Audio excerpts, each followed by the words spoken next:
This podcast is for the Jewish female singer who's ready to get out of her head and finally take exciting steps towards the singing career she's always wanted. I'm your host, Nechama Leah, and I am so excited and honored to be a part of your singing journey. Hello, and welcome to the Jewish Singer Podcast. I am so excited that you're here. Thank you so much for joining me.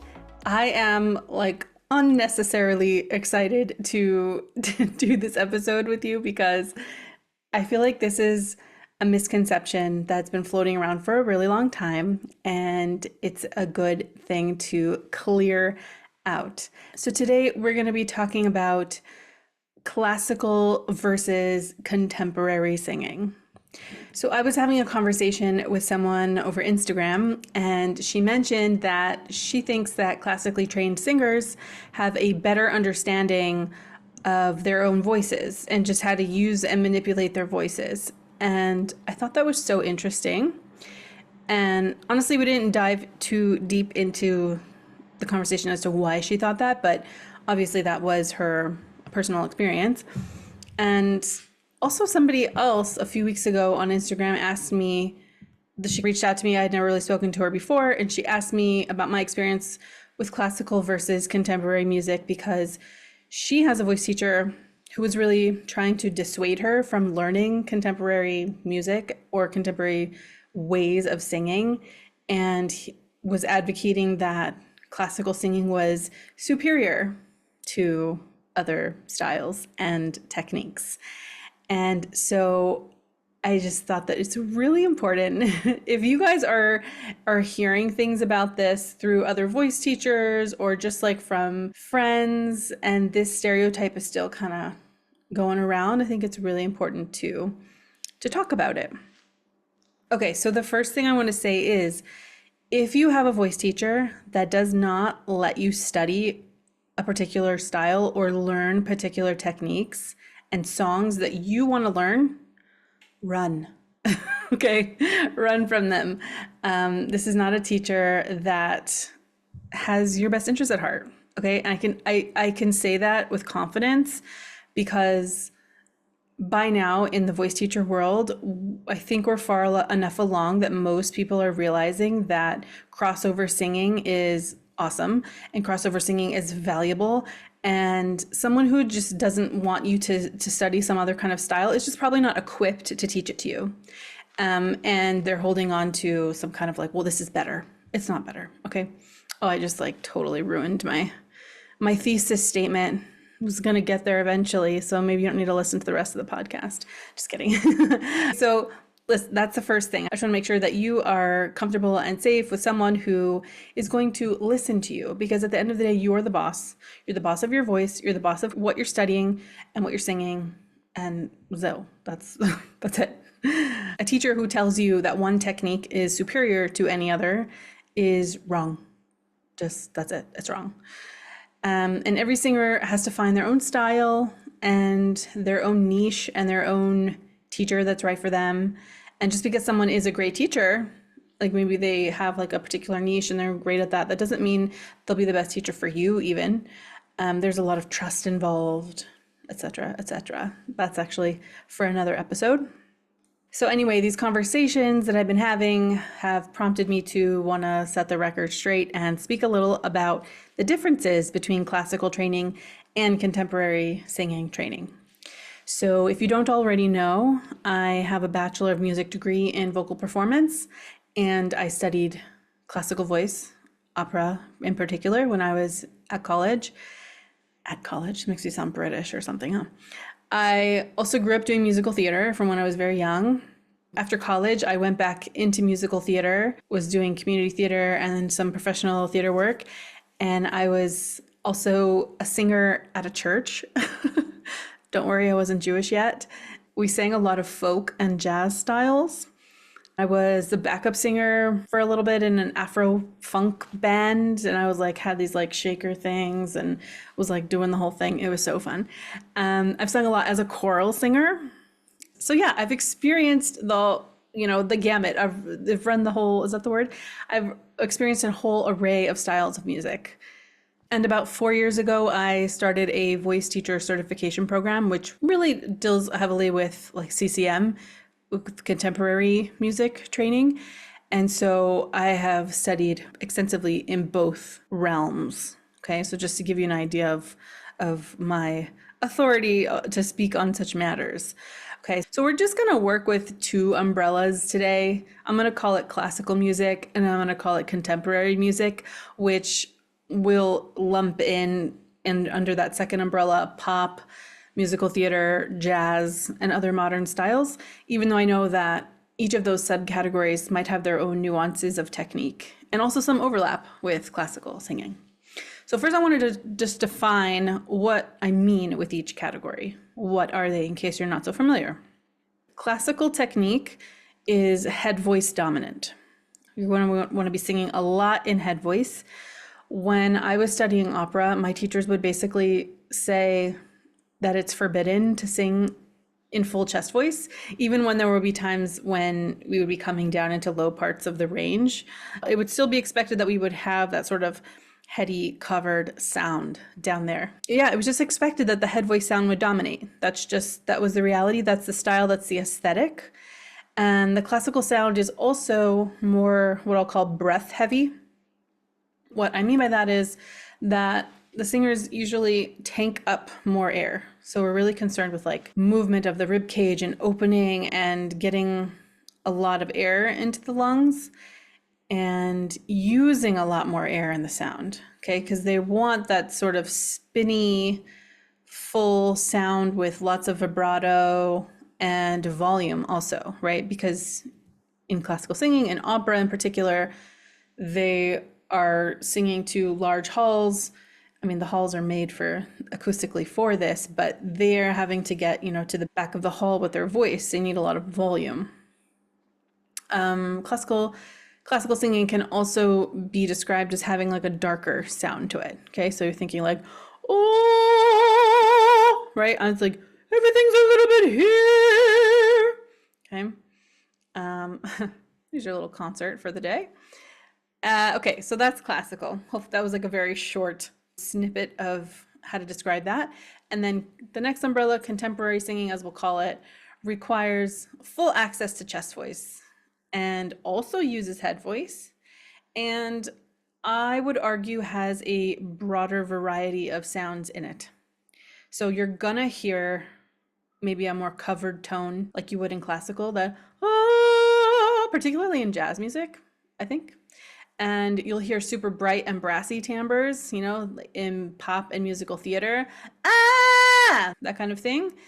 And you'll hear chest voice being used, of course, in the lower parts of the voice, but also being taken up higher into the range. So you're getting that belty quality. So I would say overall that the mixing, if that term makes sense to you, the mixed voice that we're looking for tends to be a little bit more chest dominant as a generalization in contemporary music. Okay, so we have the question of which one is better? Which one is healthier? Which one is ideal for you to be studying? And I guess you already know, hopefully you already know that I'm going to say that neither is better than the other. And whichever style that you study, you are going to come away with a specific set of skills. That's it, really. Okay, so there's no moral assignment of classical music. And this is interesting. I think that we have a little bit of like a vestige of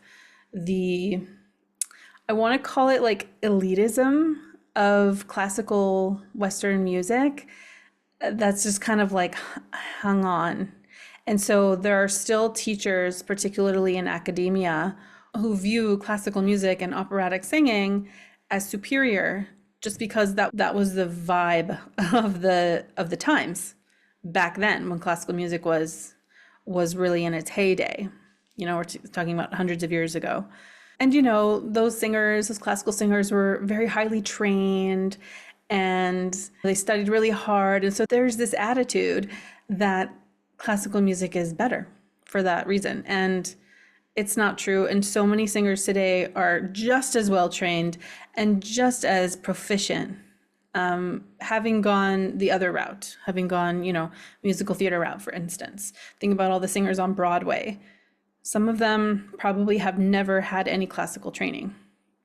I mean, a lot of them probably have because they do kind of crossover stuff, especially if they're doing more legit type of musical theater where they have to have a bit of a head voice dominant mix, then they're gonna cross train. But on the whole, it's not like they're studying to be opera singers and they're like, okay, I'm just gonna go do a Broadway show. No, they work and they work and they work and they train in that style. Okay, so if you study classically, here's what the skills that you will learn. You'll come away with, a very developed head voice. Chances are, it's not always the case, but chances are you will come away also with an underdeveloped chest voice. You'll probably be able to sing beautiful classical repertoire. Your vibrato will probably be very well developed and maybe even a little broad. Yeah, so now you ask that same classically trained singer to bust out a pop song, and unless they've already spent time singing that style before, they will probably not be able to sing it stylistically accurately or appropriately. Or even if they have sung that music before, they might still struggle to sound poppy. They might be a little too breathy, too loud, too heady. It depends. In my own experience, so I grew up singing along with the radio. Singing in a poppy style wasn't foreign to me necessarily. For some reason, I had an affinity for a headier sound. I was always going around the house singing Phantom of the Opera and, like that's like great. I don't even know what I was doing. It's so hilarious. I'm just remembering this right now. My mother was like, you're going to be an opera singer one day. Oh my goodness, I did. I was an opera singer for a hot second. But that didn't last so long. Just a little tidbit of my life. I didn't start taking voice lessons and really studying until I was about 19, when I was in college already. And I was in college to study violin because I was a violinist and I've been doing that my entire life. And then I started taking classical lessons, and input that I got from the teachers was very much like everything needs to be covered. It was always kind of about this, like, lower your larynx and make space and right? So everything was in that head voice space.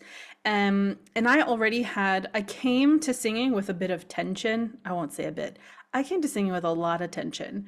And I think it had partially had to do with my violin playing and just like what I did, like with my neck and all around. My violin sits right there near my larynx.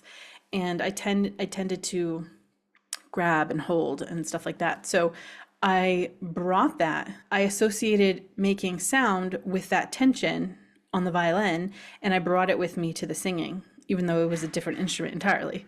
So I had a lot of tension, and I never really learned how to use my chest voice in a way that was like relaxed and free. And then you put on top of that, everything has to be head voice, right? With classical singing. So you put on top of that, everything is, so everything's tense and everything's in head voice.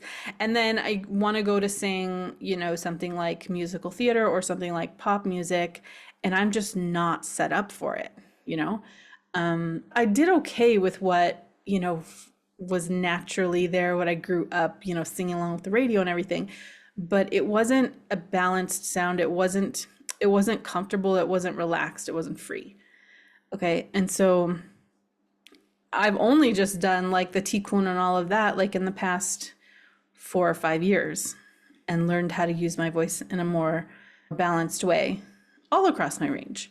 So for me, all that classical training showed up as like when I wanted to go sing in the lower parts of my range, sing with more chest voice, if I wanted a more belty sound, poppy sound, it was hard for me. Everything kind of came with a bit of head dominance. And so even though I could like belt, like I could, kind of sing the high stuff when I was younger, belt along with Kelly Clarkson, because I had this developed head voice, but it lacked the grit and the belty quality because I hadn't learned how to do that in the lower parts of my range. I hadn't developed my chest voice, and I hadn't learned how to make that that grit come out. So that is not something that I could learn in my operatic training. It's a completely different skill set, and it's a completely different sound. So for me to say, like, if I study opera, I could sing like Kelly Clarkson, not really. I mean, a little bit helped me because I learned how to extend my range, but it didn't help me to really mimic those particular sounds. Okay, so on the other side of the spectrum, for somebody who only studied contemporary music, they may not be used to the breath management required for classical singing, and they would probably have to learn some of the vocal tract shaping necessary for classical singing. So like I said, everything was a little bit like, oh, oh, voi che sapete. Okay. Oh, just busted out my Mozart for you. That is completely foreign to somebody who is used to singing pop and musical theater. It's a completely different setup. It's not better, it's not worse. It's different. But like I'm saying, it's a skill. It's a skill like any other skill. And so someone who has really trained to become a proficient singer in one style, I'm sure they would not have any problem learning the techniques to accommodate another style. It just means that they have to learn them. Okay? But if you're comparing someone who has never taken any voice lessons in their life and sings pop music all day, who studied classical voice, and saying, well, classical is better because look how they compare. Like, this person is so much better. Look at her voice. Okay, well, one of those people has never studied at all. So you're not comparing apples and apples. And I think sometimes that's an aspect of this conversation, is that people are like, well, classical, look at her. She studied classically and she just has such a command of her voice.